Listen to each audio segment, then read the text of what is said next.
mode. Well, we welcome you here to the Summer Sportscasting Institute informational session. Glad you could join us on this foggy, cool evening. I'm Ed Ingles, joined by Rick Rosetto. Let's talk about you and I, Rick, first, what we've done in terms of the business. I've spent almost 60 years in the business, and what a great business it's been for me. 42 years in New York City, radio and TV, 30 years at WCBS as a sports director and the morning sportscaster. Had an opportunity also to work at CBS Radio and TV to the year of the NFL pregame show. I was very lucky having done 35 Masters tournaments, 11 Olympics, numerous World Series, Super Bowls. I got the chance to cover everything, a lot of Yankees, Mets, local teams. And I've been very blessed really in my career. I really have been. So I'd like to give some stuff back, and that's one of the reasons why I do this. And, Rick, you, of course, took the workshop that we're offering here twice. That's correct, Ed. I took it twice. I took it in my junior year of high school and my senior year of high school as well. Basically came in, really didn't know all that much about sportscasting itself, kind of a little bit of a new kid on the block in a sense, but after the first week, after the week of learning as my junior year, I really understood it, really knew this is what I wanted to do. Senior year was kind of the nail in the coffin that I was set on doing this, and now I am here at the radio station at Hofstra University, WRHU.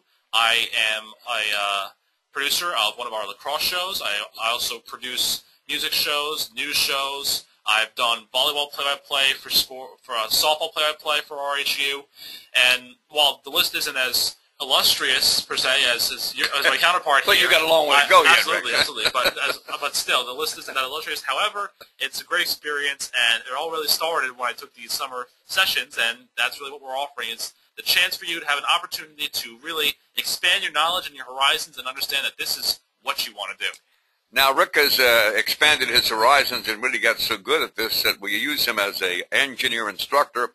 So if you take the course, Rick will be one of the instructors, as will I be. Now, but give you a rundown as some of the people who have taken this, and I've taught this course for 15 years now, 11 years here. Tracy Wolfson took it the first year. Tracy knew nothing about sports at all. For the last, 6 or 7 years, she's been at CBS TV Sports, sideline reporting for college football and the NCAA basketball tournament. She also does some sports updates, and she has come here to help mentor students at the Institute the last 2 years. However, this year, unfortunately for us, Rick, but fortunately for her, she's pregnant, will not be here this year, but she said in an email, I'll be there next year. So we're going to miss her, but we're happy she'll come back after that. Also, having taken this course, Jared Greenberg, who is now anchoring the MSG Varsity Sports Desk, Keith Arizari, who's one of the play-by-play announcers for MSG Varsity, and Ralph Benarchek, who is the lead play-by-play man on Fios Verizon for high school and college sports in the metropolitan area. So we've had a lot of good people taking this. The goals of this course, there are a number of things. To make you a better communicator is the first goal. I really believe in life the ability to articulate your beliefs, convince people persuade them, if you will, and be able to interact on a higher level with people is maybe the greatest gift you can have besides your reputation. You had that opportunity when you came in the first year. You had really good skills, though, as a communicator. How did they sharpen yours, though? Well, really, it was for me being sharpened more as a journalist. As you said, yes, communication was big, and I had the skills in that already, but really, you have to have more than just that to be a journalist. You have to not only communicate, but also have a good sense of everything that you need to know, your writing skills, how you basically format a show. And that was the biggest wake-up call for me, was that while I could communicate very well from experience in acting and plays in high school, the journalism aspect was the tougher part. And for me, the story goes that, I was on-site my junior year in high school, my first year in doing this. And we were doing it on site. We had our little script with us to basically, say what we're going to say on camera. And the story goes that I put the script in my back pocket, and I just read it, one take, by heart, knew it, and that was it. So the understanding it was there, but also it was really knowing what you were doing, knowing everything about how to format everything. It was a great experience for me. Doing that, I couldn't honestly do it again, I can tell you that much, but still, it was great. I think that in order to be a sportscaster, you must be able to write. So we put a lot of emphasis on writing, articulation. What we do is basically a three-step procedure. We teach and lecture you how to do this. I'll go down the lecturers that we're going to bring in, the mentors for this course in a while, but we want to teach you how to do it. Then you're going to have hands-on, and you're going to do it yourself in mock broadcast, and then we critique you on what you did.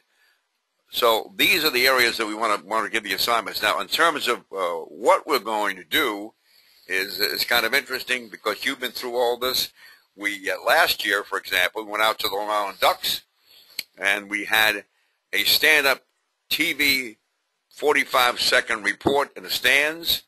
We had the students interview the manager, and we did mock play-by-play from the Devils, the Ducks site out in Islip, right. Central Islip. So that worked well. We also went out in the field, and we interviewed the Hofstra baseball coach. And this year what we're going to do is get Mo Casaro, the basketball coach, involved.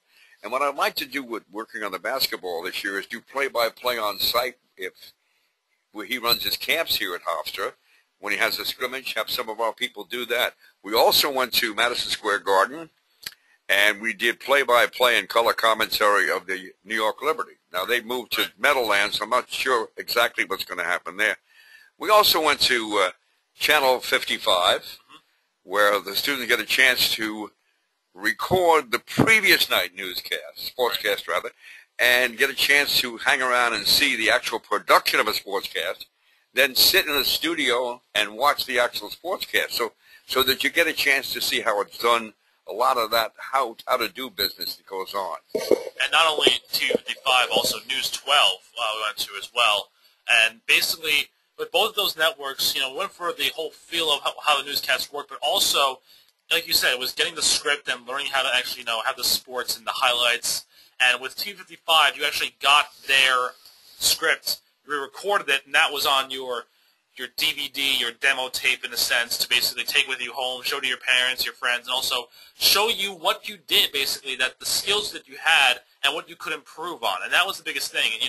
Maybe you had the script in front of you and your eyes looked at the image on the screen that you weren't supposed to look at yet, and you could see it on the camera. Your eyes were shifting between cameras. It just helped you focus on one side of the camera, or maybe you understood maybe you were a little behind the action or ahead of the action maybe on the camera, and that it really showed you have to be not only on time, but the pacing has to be accurate as well. And that's probably the biggest thing in doing something like that, is that you got the pacing down. And Rick, of course, the students will get a copy of all they do. You'll get a DVD of the TV work you do and also the radio work you do. So you can see on the list there, the course description, you'll be running a radio sportscast, a TV sportscast. You'll be out in the field doing TV reports twice. We may also, if the weather's bad, put you at an anchor desk inside. We have the option of going either in the field or doing it in a studio. The radio reporting, all the play-by-play will be radio because that's much more difficult to do than TV. So we'll teach you how to do radio play-by-play, radio color commentary. We talked about the anchoring. We'll set you up for interviews. And we'll also, last year, we had Mike Bossy come in for one of the two sessions to do a 45-minute mock newscast. Mike Bossy, of course, a great Islander skater who was a member of that four-time Islander Stanley Cup championship winning team. So he's just a few. What I do is I try to bring a lot of people in. Now, because it is two sessions, one for the teens and one for the adults, a lot of times I don't get the people in, the same people for both. But the people I'm lining up to bring in this year, Mike Breen. Mike was a former intern of me when I was at WCBS. Mike, of course, now is the Knicks play-by-play man. He also does ABC Network, ESPN Network on basketball. He's a great guy, too. And Kenny Albert, who also interned with me when I was at WCBS, his father, of course, Marv Albert. Kenny is a terrific person, and very humble, and God, nobody's busier than Kenny. Kenny does hockey, basketball, when they have football, college basketball from SG Varsity. For Fox, he does basketball, I'm sorry, baseball and football play-by-play. So he'll be there. Len Berman, who I always felt was the best local sportscaster in New York until he retired, basically, also will probably be on hand. You see people like C.J. Papa will be here. C.J. is very active in the area in terms of working a lot of different jobs. He'll be here. Doug Morrow, who is an outstanding producer-director at Hofstra University, will be here to assist us in the production elements. Freddie Coleman, he's an ESPN radio talk show host. Hope to get his boss, John Martin, down, who runs ESPN radio. And I got a lot of young people, too, who will be coming in, who we talked to before about Keith Arizari, Ralph Benarchek, Jared Greenberg, people who in their 20s, maybe 30, who are starting to make their mark. They'll be on hand to do the mentoring. And in the case of Ralph and Matt Shortis, they will be there almost daily engineering and also mentoring and really critiquing what you've done. Barry Landis, 17 years. He was the Outlaws play-by-play broadcaster on radio, did those 4 Stanley Cups. Linda Cohn on ESPN, I'm not sure. Linda came down a couple of times, didn't come last year. I'll reach out to her again this year. Mike Coleman, of course, has moved on to Kansas City, so we won't see him. So we want to give you people in here who can talk about how to do this, but also in a position to let you know about the business in general, how tough it is, how to get a job, where to go. That's very important. We just don't want to cut you loose and say, okay, in the case of the adults or those who are in college, you're on your own. We try to help you locate or at least where you're going to go next to look for jobs. Marty Glickman, very famous sportscaster, died too many years ago now, used to do this with me. And Marty used to say to the students, if after you take this course you will diligently look for a job in the business, you will find one within a year. It may not be exactly what you want to do, but you will be able to find a job. And the perfect example with that is Mike Breen. And Mike Breen will tell the story numerous times. When he got out of college, his first 2 years as a journalist, he worked as a radio reporter for the Poughkeepsie Town Board. The Poughkeepsie Town Board in New York. And now, you look at where he is now. He used to call me. I was up in the kitchen of my mother-in-law and said, Ed, I hate this job in Poughkeepsie. I got to cover town council meetings. It's not what I want to do. And I said, Mike, be patient. Something will come your way. And pretty soon he's doing Marist basketball, play-by-play, on TV. Next thing I know, he's in New York City, working at WNBC in those days, radio, doing a talk show. Right. And then from there, everybody took off. So it really just shows that no matter where you go, no matter where you start off, you will, obviously, if you pay the dues, you work the hard work, you will get to where you have to be. But you got to start somewhere. And everyone that's here, they have experience, but they also will tell you their stories in the grind. Like, I'll even tell you my stories of when I was in the grind here at WRHU. It wasn't that easy for me coming in here, but now, after a year of hard work, I'm producing 2 different shows. I'm running around with all the newscasts and everything, and I absolutely love it. There's nothing else I'd rather do. And I'm sure everyone from Mike Breen down to Freddie Coleman, who does sports talk radio, they'll say the exact same thing. As I used to say, it beats selling used cars, and now they call them pre-owned cars. Absolutely. But, the one thing I want to emphasize is that I really feel strongly about this, that you have to follow your dream in your life. You have to find your passion. Once you find your passion, you don't let anybody discourage you from trying to proceed down that road to that passion, whatever that dream is. Let the dream live in your heart. Because if you don't do that, and even if you don't, if you fail for some reason, and you're not able to achieve your dream, you still don't want to be in your 40s, married, couple of kids, maybe a success on Wall Street, and saying to yourself, I'm doing all right financially, but I really wished I had done something else. Because the most important thing in your life outside of your family is the ability to get a job that you love. But how fortunate I've been to be able to do 60 years in sports. It's unbelievable for me. I sometimes pinch myself. And also, going back to a few of the other people, you have guys like, not only the ones who mentioned, Keith Arizari, Ralph Benarchek, Mark Renee, who does Sports and wins a Hofstra grad, Jared Max, who does WCBS radio. He's at 1050 ESPN now, yeah. So, but the experience level is also there. Guys like Jared Greenberg, who we've mentioned, Matt Shortis, who's bounced around from Malloy, play-by-play, to basically PA, public address announcing.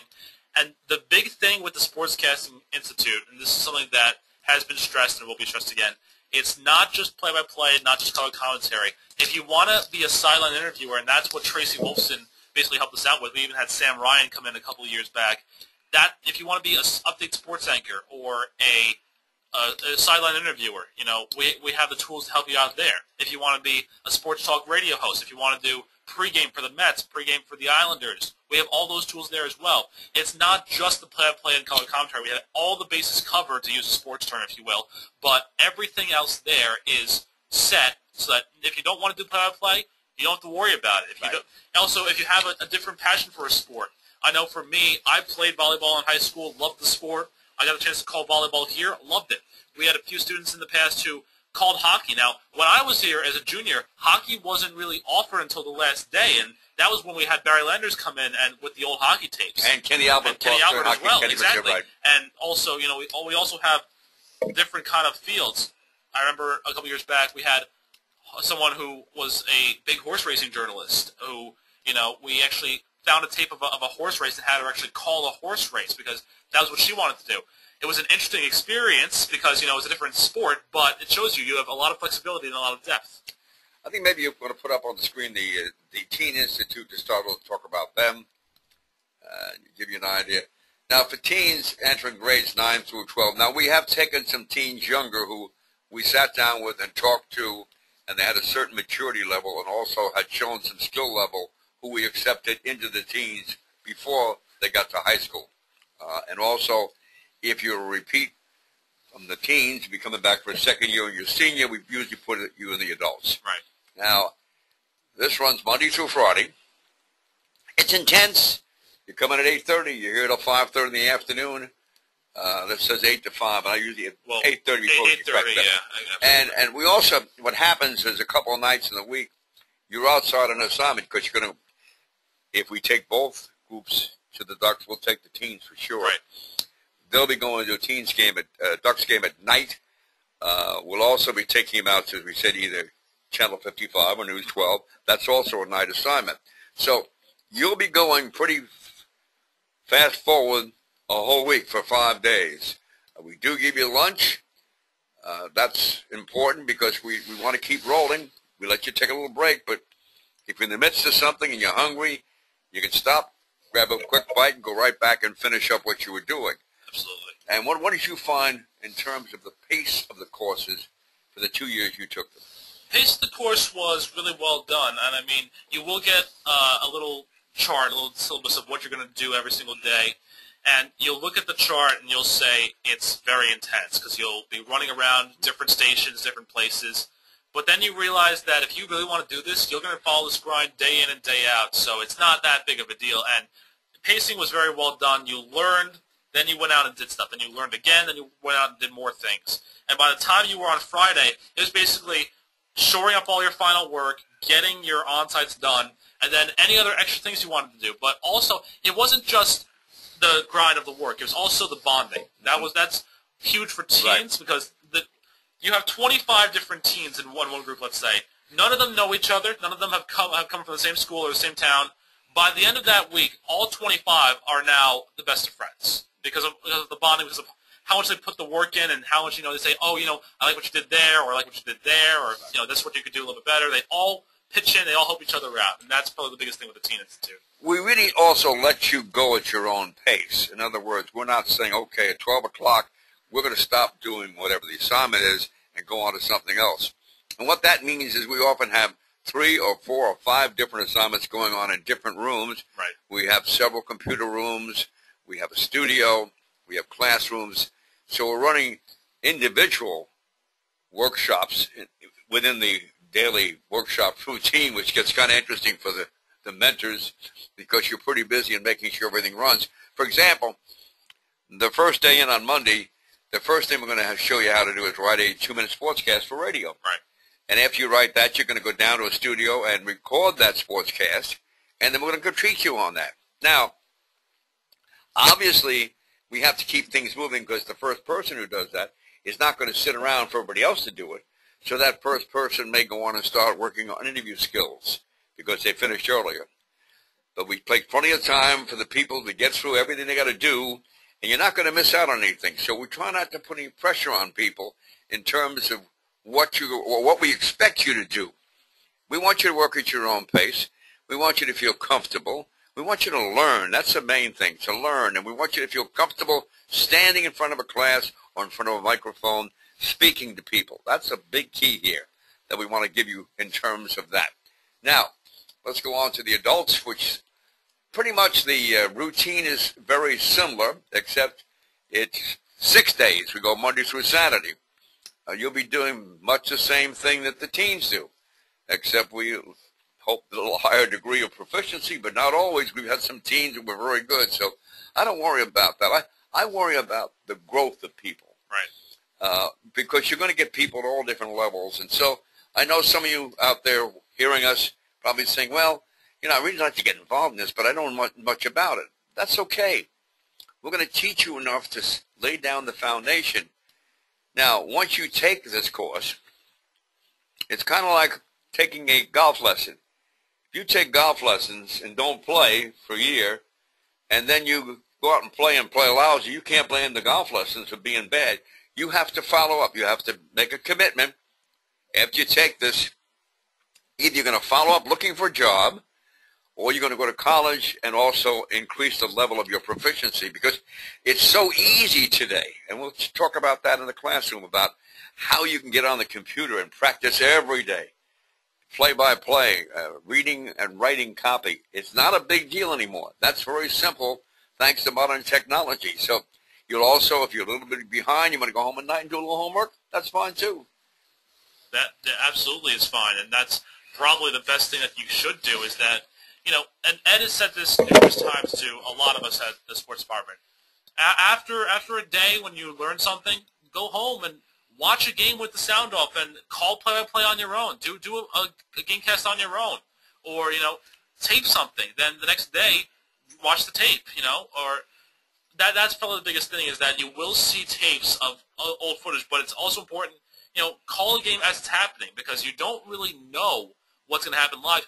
I'll give you an example from, you know, from back when I was doing this a while ago. You know, there were some kids that, you know, watched a game set and they knew what was going to happen. So what do?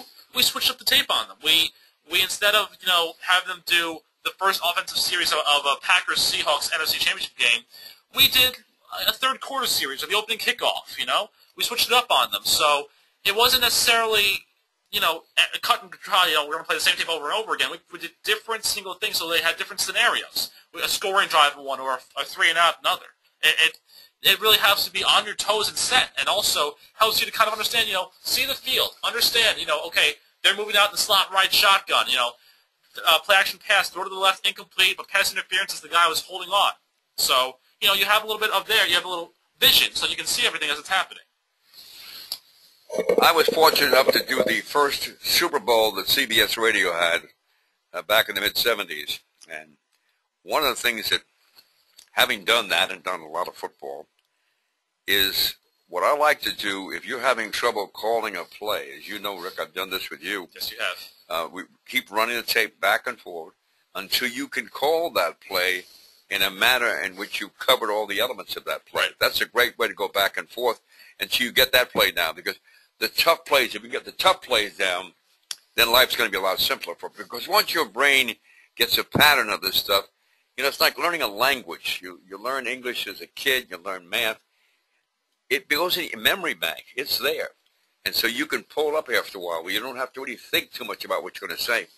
And another thing I like to do with, in terms of reading, I like to take a story and have a student read that story. And then I take the story back and I say, okay, I want you to write 2 or 3 bullets about the story and ad-lib it. Whatever that story might be. Maybe the Yankees played last night, you put down Yanks. In this case, they lost, but let's say they beat the White Sox. Yankees 3, White Sox 2, and you'd write down something like the winning hit, Derek Jeter's 7th inning double, winning pitcher, Mariano Rivera, whatever. Right. And then you ad-lib off that. And then finally, after you've done that, I say to you, hey, how'd the Yankees make out last night? And off the top of your head with no notes, you can just reel it right off. Because that's important that you're able to ad-lib, because so much of this stuff is conversational. Right. It's a much different style than print. Print is, you know, can't use print copy in broadcasting style. Print's gotten better in terms of writing it in a more simpler fashion and easier fashion to digest, but there is a language of its own in broadcasting that we want you to learn, and it's not as hard as you think. It's everyday conversation. And the biggest thing, and English teachers will hate you for this, but one of the better ways to actually do a broadcast, not use complete sentences. It's been proven, because shorten your thoughts and you have everything set, and you get to do all the plays and all the action quicker. And again, it's grammar teachers hate it because that's you know, you have to have a verb here and there. But for broadcasting, we don't, it's not that we don't care about it; it's that we want to hear the action. We don't want to hear a long soliloquy about what happened. We just want to hear who did this, what did they do, why, and did the Yankees win? If the answer was yes or no, explain. Really that simple. I'll give you one story. I'm going to take a lot of time giving stories here, but I'll give you one story that was kind of interesting. When I first started doing play-by-play, my first game, back in the 1960s, I went to the University of Georgia. It was during segregation. Two black schools playing each other. I'm in the back of a pickup truck doing the game, and the first play from scrimmage was a triple reverse with the left end throwing a touchdown pass to the quarterback. So I called it and went to a commercial break, and I turned to my little spotter. I said, I guess I blew that one. He said, no. He said, our left end's our best passer. So I figured once I could call that one, Rick, I could pretty much call everything else. Now, let's get some questions here from the people. Of course. Well, one of the first questions here is, the Institute. They can also send us Absolutely. They can send us questions in the little box right there. But one of the questions we have here is, how much does this Institute cost? And it's one of the big questions, especially today in the world we are in, the economy. For the teens, it's even $1,200, which, you might think it's a lot, but for what you're learning, it's absolutely not. And you get free food. You get free food, yes. Right. For the adults, one extra day, $100 extra. So it's $1,300 for the adults.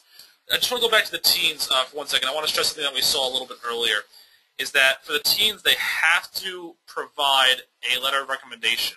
It can come from pretty much anyone. It can come from a high school teacher, a high school guidance counselor, a coach that you may have had or worked with in high school.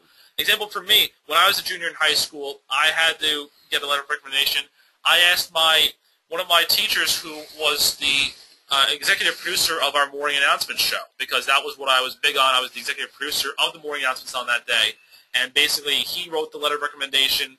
I saw it. I remember there was a long soliloquy because he was an English teacher, but basically, I saw that letter, and I was in. And again, it's all about your previous work, and again, like I said, finding the passion. If this is the passion for you, then absolutely this is what you want to do. And it's a lot of money to shell out, but at the end of it, with the DVD, the demo tape, the discs, and I believe the flash drives as well, we have those this year flash drives we're using now, yes. With all of that, you will be more than set and ready to either go out in the world and get a job, or send a resume to your college radio station or high school.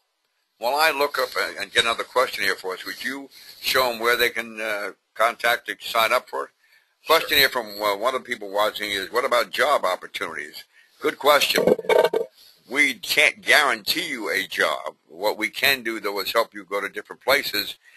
We can help you with a resume.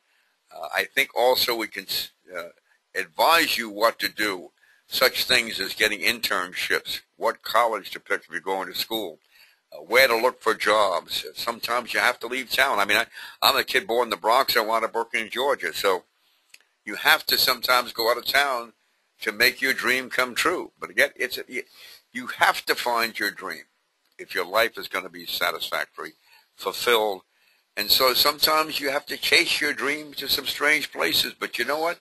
All those places I went to get where I wanted to get, I gained something from that. I learned a lot. I learned a lot of lessons about human being. I learned a lot about culture.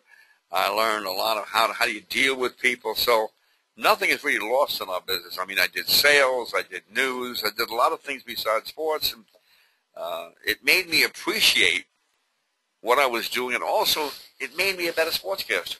I understood the sales end.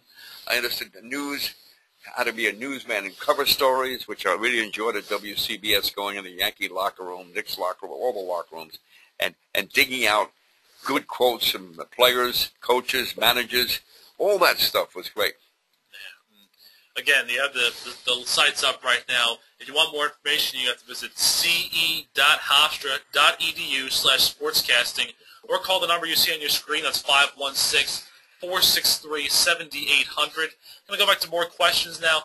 This one strikes me as an interesting question because I think there are a lot of different ways you can answer it. Is there one-on-one mentoring in the camp? The answer really is yes, there is. It's absolutely hands-on.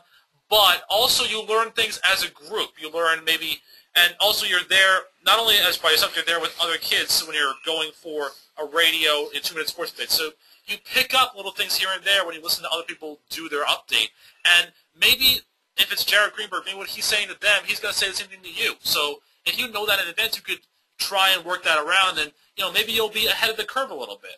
Yeah, I'll give you an example. If you're going to do play-by-play, and what we do is we have a big screen, and I've already taped the Knicks-Celtics second game and downloaded copy for that. That's going to be the game we use for basketball. What you'll do, there'll be two people sitting at a desk, play-by-play and a color person. They will be calling the game, and the next two-sip group will sit there and watch and also hear the comments from who's ever mentoring them during that game so they can pick up on that. But yes, and what we do is when they do 15 minutes of play-by-play in color, we stop the tapes, and we mention them on what they did well and what they need to do better. And the same thing when you do your individual announcing, whether it's TV or radio, you get individually critiqued, absolutely. And what we do sometimes if we're out in the field, we will stop you and say, okay, let's do that again. We may do 4, 5, 6 takes to get what we want. So, yeah, there's a lot of one-on-one. That's the most important thing, though, is that there are 6 takes. There's not just one take and you're done. You do have the opportunity. Next question here, and this is one of the ones we get all the time. It's a big favorite. Right. Are there females in the class? The answer is absolutely. Absolutely are. And it's actually interesting because Tracy Wolfson. In fact, the first year I did this at another school, I had 9 students, which was fairly small first year. 6 of them women.